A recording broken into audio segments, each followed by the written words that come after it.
मैरापुर जे बुजुर्ग औलिया बाबा सैयद मुरीद अली शाह बादशाह जो 278 सालियानो उर्स अकीदत ऐं एहतराम सां मल्हायो वियो। तफ़सील ॿुधाए रहियो आहे आकाश कुमार। मैरापुर जे मशहूर बुजुर्ग औलिया हज़रत बाबा मुरीद अली शाह बादशाह जो 278 सालियानो उर्स मुबारक निहायती अकीदत ऐं एहतराम सां दरगाह ते मल्हायो वियो। उर्स मुबारक जे आगाज़ में दरगाह जे मुतवली जानी फ़कीर पारां चादर चाढ़े उर्स जी तकरीब जो आगाज़ कयो, जंहिं बाद दरगाह जे अहाते में सूफियाणी राग जी महफ़िल पिणु रचाई वई, जंहिं में मुल्क जे नामवर सूफ़ी फनकार सूफियाणा कलाम चई महफ़िल में वेठल खे झुमाए छॾियो। शाह बादशाह जो उर्स मुबारक थींदो आहे हर साल 27 जी रात।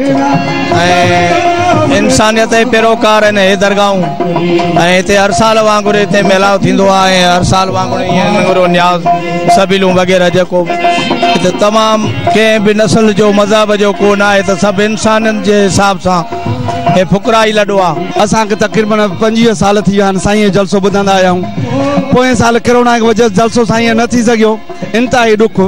असांखे हिन में तौहीद जो रिसालत जो इमामत जो दर्स मिलंदो आहे। हिन में अक़ीदत वेंदा आहिनि, नंगर न्याज़ थींदा आहिनि, पंहिंजी दुआऊं क़बूल कंदियूं आहिनि, बीमारनि खां शफ़ा ॾींदो शहनशाह असांजो पुराणा क़दीमी दरगाह। अक़ीदतमंद आयल आहिनि सभु। साईं जो उर्स आहे बाबा जो सालानो। काफ़ खातन वारनि खे पुराणो थी वियो आहे, रोज़ो सफ़ा पुराणो बाबा जो।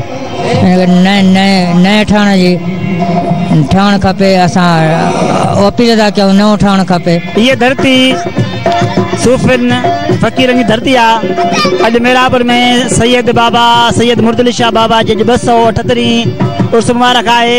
ऐं त माशाअल्लाह परे खां आयल पांदी अहिड़ा दिलि जूं उमंदूं खणी आया आहिनि ऐं पूरियूं थी वेंदियूं। ऐं माशाअल्लाह बेहतरीन प्रोग्राम आहे। हीअ धरती जेका असांजी सिंध जी धरती जेका आहे उहा सूफ़िन जी धरती आहे। हिते अमुन ऐं भाईचारे जो प्रोग्राम जेको अमुन मैसेज कयो वेंदो आहे।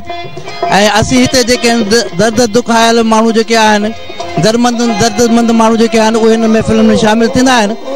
असांजी मैरापुर शहर जो 278 उर्स साईं मुरीद अली शाह बादशाह जो आहे, जिते कई सालनि खां वठी माण्हू हिते ईंदा वेंदा आहिनि। जेके मुरीद ख़ादम आहिनि साईं जिन जा हिते हर साल निहायत अक़ीदत एहतराम सां मल्हायो वेंदो आहे।